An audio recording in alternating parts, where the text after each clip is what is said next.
What's going on, everyone? I just wanted to stop by real quick before this podcast starts and say you should like, comment, and subscribe. And don't forget to follow me on all my social medias at John D. Klauser. It's literally the same name as the name that you subscribe to on this YouTube channel.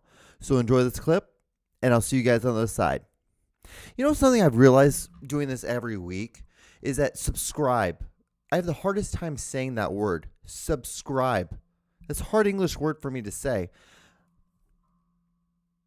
Oh my God, you got my son on the bus. I'm finna run your ass over. What the fuck you mean you wasn't doing nothing? You clearly was. Oh my God, he gonna run. They running. Marcel, what are you running for? Get in the car now. This motherfucker, look at him. He gonna hurry up, get in the car. Okay, you think it's a joke. I'm so sick of Welcome to The John Show with your host, John Doogie Klauser. All right. What's going on, guys? How are you doing? Well, hello there. So this is a new episode of The John Show. Episode, was it 44? And I'm your host, John D. Klauser. And hope you guys are doing swell, doing great. What are we on? Day, like, was it 2,500 of COVID? You know, it's funny because every day or every time I do this episode or this podcast, I always do a little intro thing. So I have a whole thing on my computer where it has like all the bullet points where I want to talk about and all the things I want to kind of hit if I kind of feel like I run into a wall. And then on this piece of paper here, I write down just like the intro of how I want to start the podcast and how, like, because that's where I feel like if I can just get within the first 2 minutes, boom, I can get the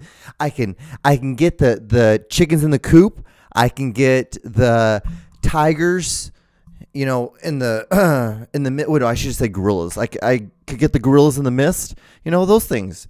But no, and so I write down like what day are we in like COVID. Because, you know, like, it's going to be really funny, like, looking back on this when I'm, like, you know, hopefully 80 years old. And I'm, like, seeing these, like, because I really do plan on doing this when I'm, like, 80.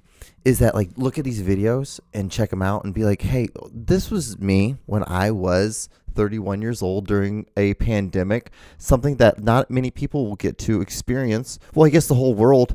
A couple billion people got to experience this, John. So don't act like this is such, like, just a contained, nice little pun there, right?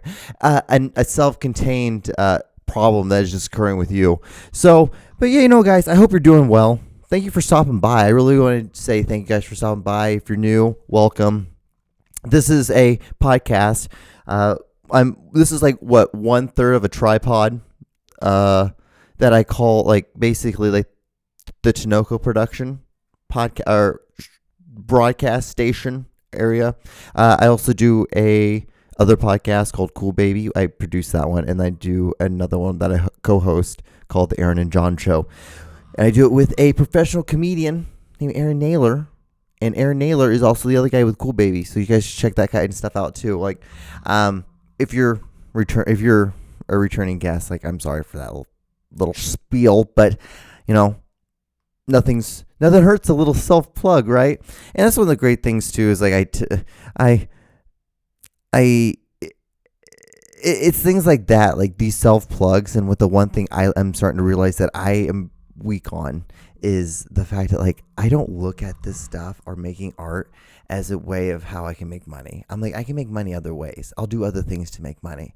And I see so many people always say like, John, why aren't you trying to make more money? You have all these followers on Instagram, and you do all these little artsy things and all these videos. Like, why aren't you trying to like get money off of them? Like, I've never once even thought about it. I'm like, I would like to, yeah, I guess, but I don't.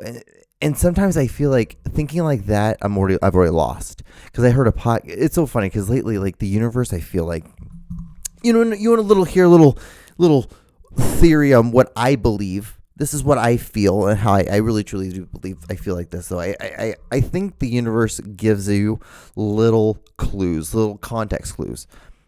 And maybe I relate a lot of it to it because I do film. and I write a lot of stories. So you write context clues, and you're able to you use that to help the reader get through it and kind of like build a idea of what the story is going to be. So granted, I am willing to think outside myself in that sense and be like, maybe John, you connect these two dots because this is what you do, and you're relaying the universe and all these unknown things to something that you do, so you understand it. And I'm like, it's fair. That's a complete fair judgment. Totally understandable. Totally get it. But I do feel like the universe gives you context clues on things. And if you're smart enough about it, if you pay attention to the universe, the universe will take care of you. I really do feel like that too. And that can also be the fact that like I've been adopted from a third world country. And the fact that like I came from a third world country and came to the United States, and I'm now sitting here doing a podcast without worrying about, when my next meal is going to be, because I have a whole shit ton of pre-made meals down in my refrigerator right now, is pretty incredible. And but I feel like the universe will give you context clues and will help you, and if you pay attention enough, that it eliminates a lot of stress that you can have in your life. And so with that, I don't remember what I was connecting that with to what the rest of my podcast was. I think I was just saying that it's like, this is a theory of my life, but I don't know. This is the problem sometimes. You know what? Hey, I've been doing 44 of these. I'm sure some of you guys know and realize this. I smoke a little pot before I do this. Take a little toke from a little pipe I have, and I get it going. And God forbid if an employee sees this, a future employee, or any of that kind of stuff. But this is I'm a great fucking worker, and I don't even think I'm ever gonna have a real job ever in my life.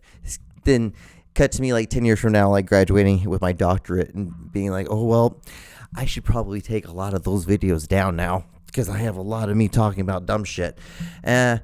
But, hey, we're here. And, it's kind of weird too. I went to film school. It was kind of weird that it was weirder when you met people who did art and they didn't toke, or they didn't drink a little, or didn't have something. And I'm not saying you should do it all the time. I'm not saying you should drown in it. I'm not saying that at all, or anything alcohol or anything like that, but nothing's wrong with anything in moderation, and even moderation you should do in moderation. So let loose, I think, is a lot easier than if you do that. And plus, I live in a state where it's half legal, and pretty much it's probably gonna be, by this time next year, it's gonna be probably legal in the whole United States. So that'd be cool. And I just don't understand, I can understand, drinking and driving, those kind of laws, but I just don't understand, having laws against someone not being able to, do heroin. If they want to do that, they're not affecting anyone other than themselves. And then, the moment when they start stealing, it's that, yeah, then you arrest them and you deal with, an individual, point-by-point basis, or point-by-point, case. Because as you can tell, the war on drugs has really not helped that much. And I love how, I'm trying to talk to you guys about something that's probably that's not, I don't think is, but it is way more advanced than I should ever be talking about. But what do I have that was interesting to talk to you guys about today? Oh, do you guys know that toilet paper can expire? So I read this, I saw this meme.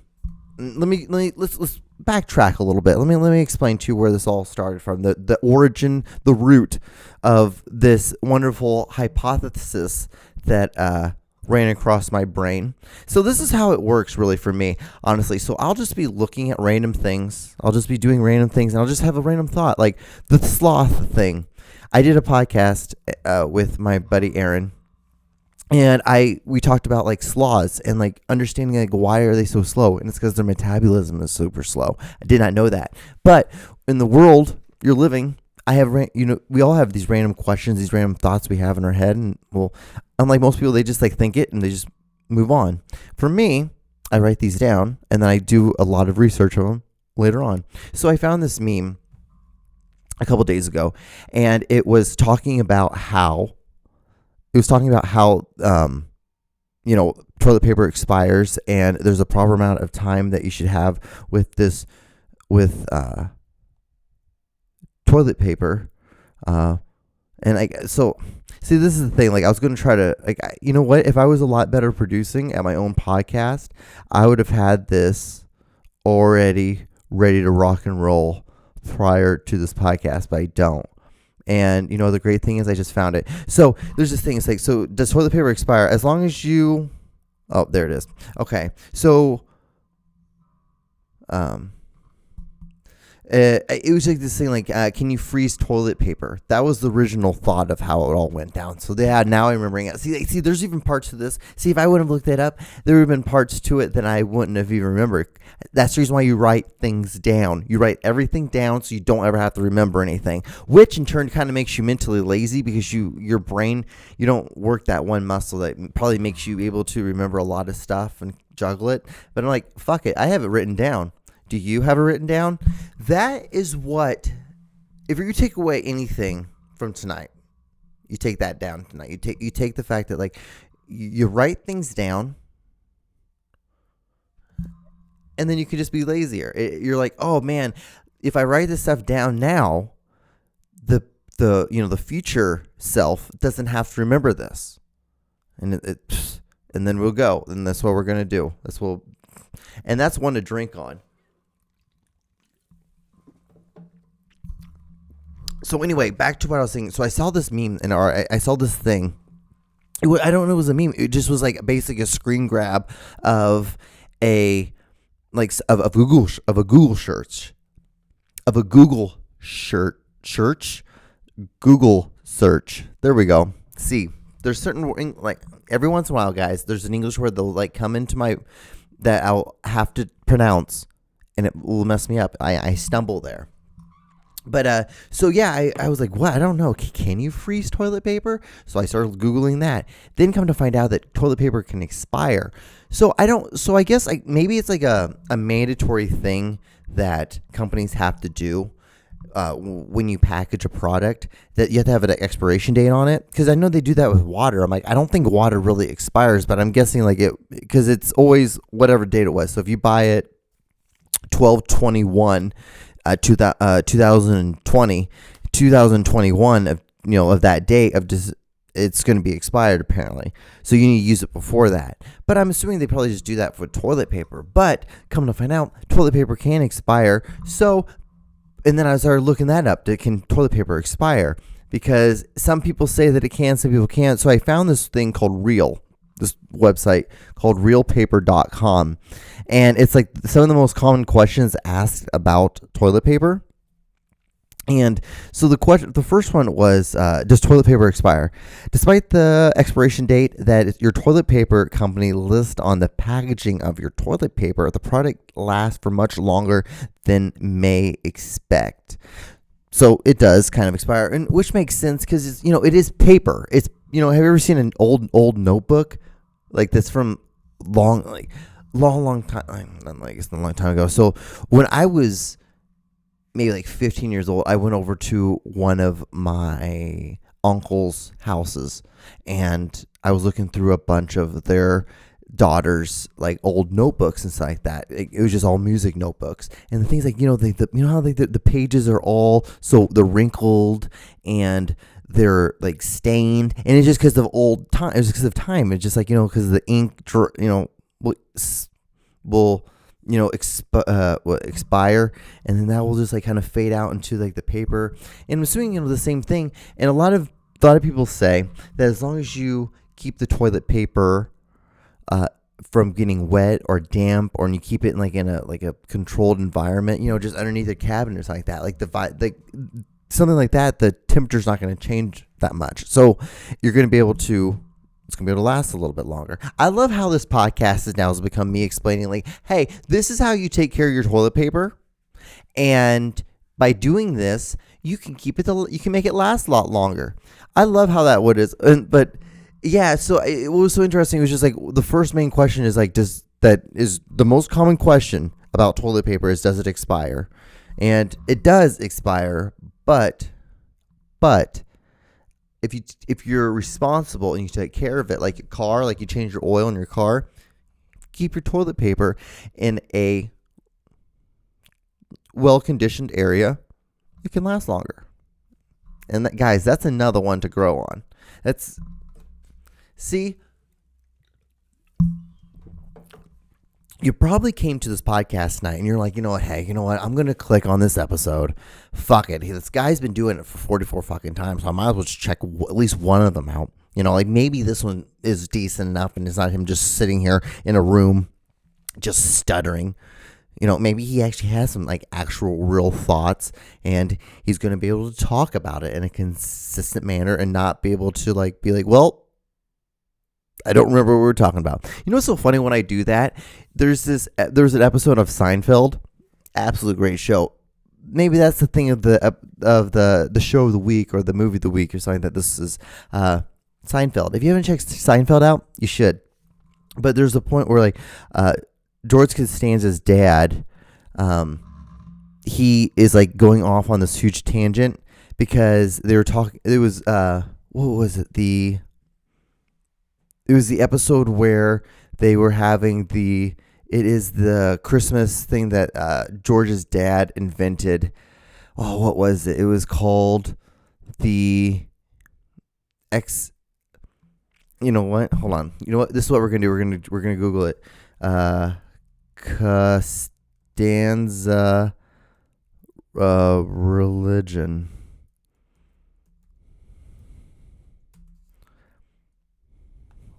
Seinfeld. Don't you love this? It was, God, I cannot remember that. Because they were Jewish, but then there was it was Festivus. There we go. Guys, see, this is what you got to do. You sit here and you wait, and I'll eventually figure it out. I'll figure it out. It's not going to be quick. It's not going to be precise. But I eventually will get there. And so whatever he was talking about, because like George's was doing these fake, saying that, you know, like your gift this year is doing a donation, a $20 donation to some sort of charity. And so he was doing that. And then his boss found out that it wasn't a real charity. So he had to come over to his place, because he was talking about, like, you know, like, we really don't celebrate any religion, but he didn't want to, because he was embarrassed about, like, the religion that they do practice is Festivus, which is basically like this metal pole, and you sit around and you explain about all the things that you are disappointed with the people that you're family with, like all the family members you have. You talk about things that they disappointed you that year. Ooh. I was holding that the whole episode. Have you realized, like, there was a little bit of thing in my throat. I was holding that the entire time, and as I was drinking some water, I was thinking, like, maybe that might get it out. That didn't. And the thing is, like, it's so scary. It's so scary to, like, try to cough, or like to have, like, even if you choke on water or anything like that in a group of people, like, you have to, like, immediately try to run out the room, and you can cough, and, like, even then people will look at you. They're like, what the fuck is going on? Like, what, like, why are you, is this COVID? Is this COVID, John? But yes. You know, it's so funny that, like, you know, we were talking about some stuff and I was doing great, you know, and I looked down, I'm like, you know, I got like 10 minutes left. It's like, fuck yeah, John, you're doing it. You're doing it, Peter. And I was like, no clue what else I was going to talk about. Oh, this is a great thing to talk about. So, this is mostly for my brown friends, you know, or brown people, you know, black and Latino people. This is for you guys. So, there's this guy named Jimmy Buffett, not to be confused with the guy who lives in Omaha, who's Jimmy Buffett, and then there's the billionaire that lives in. See, this is the greatest thing about this. Billionaire live in Omaha. Warren Buffett. So, Warren Buffett. Yeah. In a gated house. Anyway, that's just not. It was a lot bigger of a house than I thought he would live in. Anyway, so there's a song called Cheeseburgers in Paradise. if you haven't checked it out, please Google this song. It's about a guy describing how like his favorite hamburger. And it's insane because like I was listening to it because I've never heard the song before. Never heard the song Cheeseburgers in Paradise. And I was like, Jimmy Buffett. I was like, is this the billionaire? Like, is this the billionaire guy that lives in Omaha? Like, because I thought it was. I didn't know there was a Jimmy Buffett. I thought there was only Warren Buffett. So I thought Warren Buffett was the guy who wrote the song Cheeseburgers in Paradise.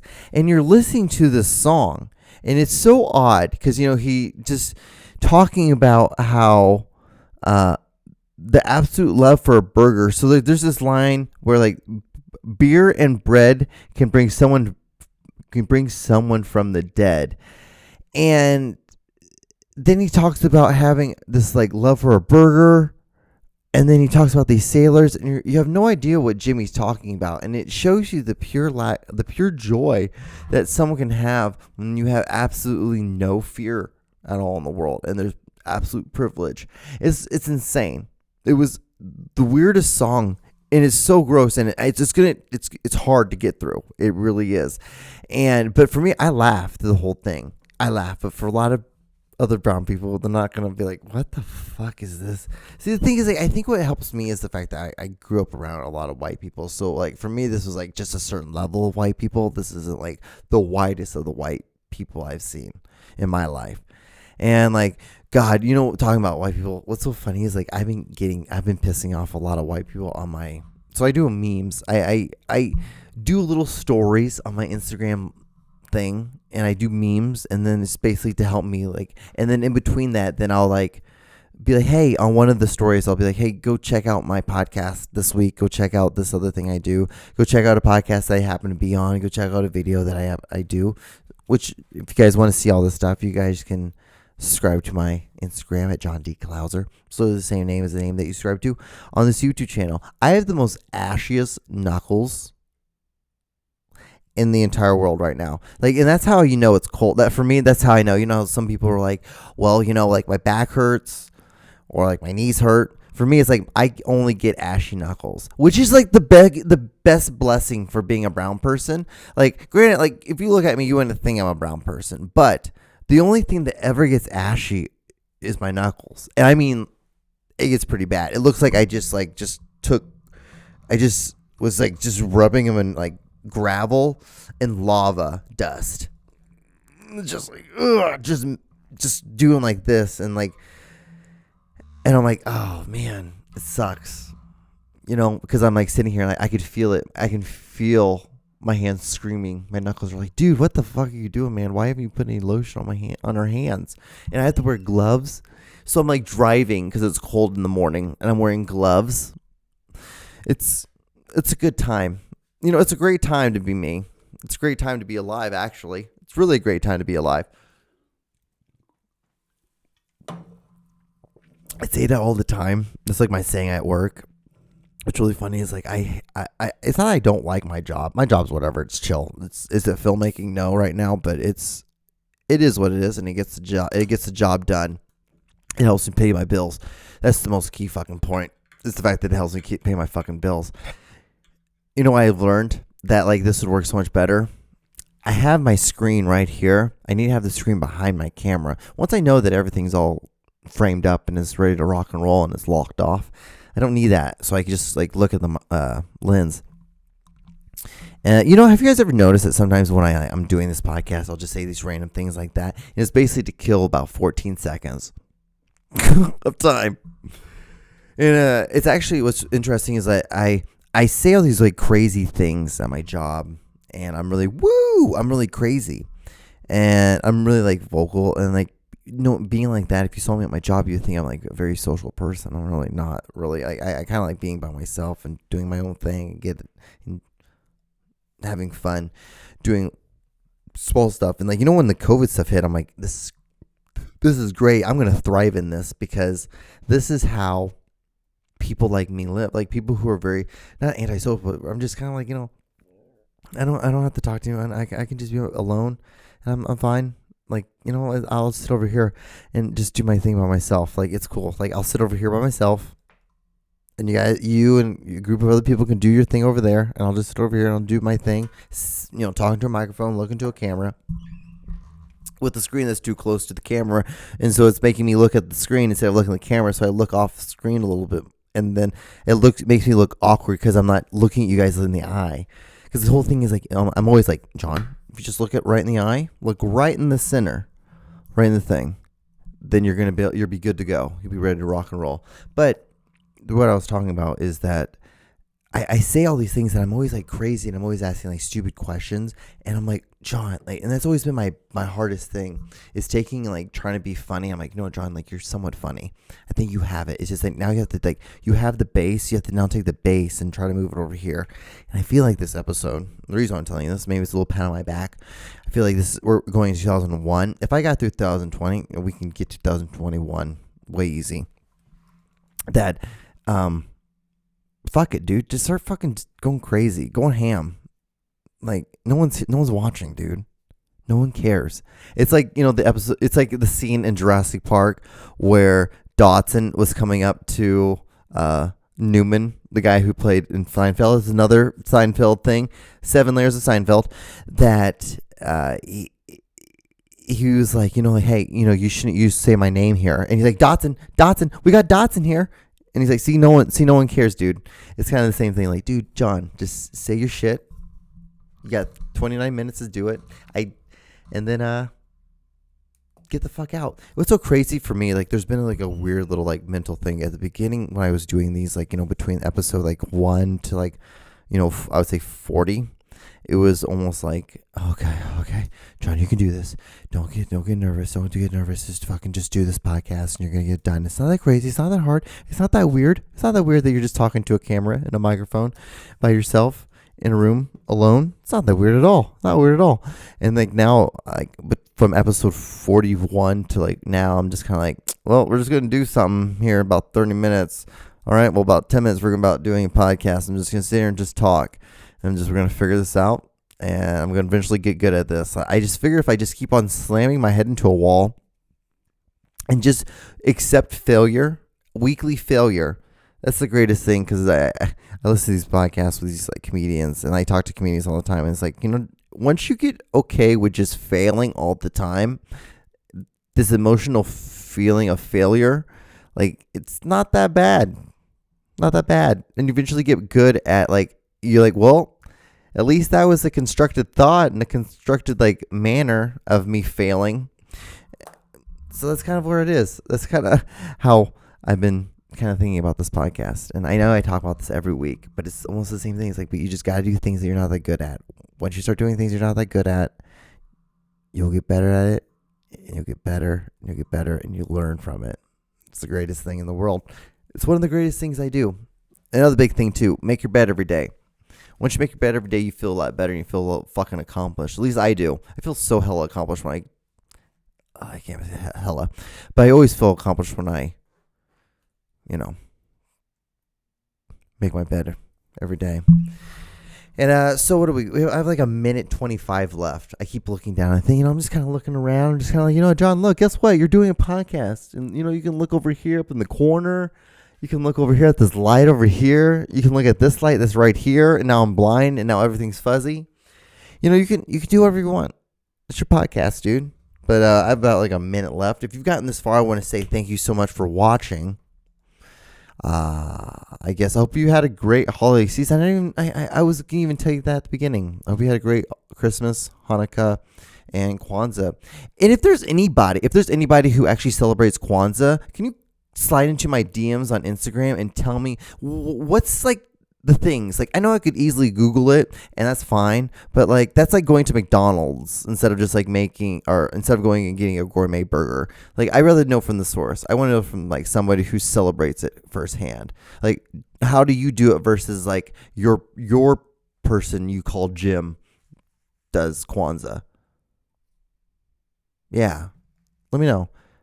But anyway, so like, comment, and subscribe, and I will see you guys on the next episode, because I'm about to burn out of my time. Thank you so much for watching. Be safe. Wash your hands. All that stuff that I say on everything on the other episodes. But really, Please, someone tell me who celebrates Kwanzaa or has gone to a celebration for Kwanzaa. Please let me know what you guys do. That'd be really awesome. I'd love to know that. Maybe we could do a podcast.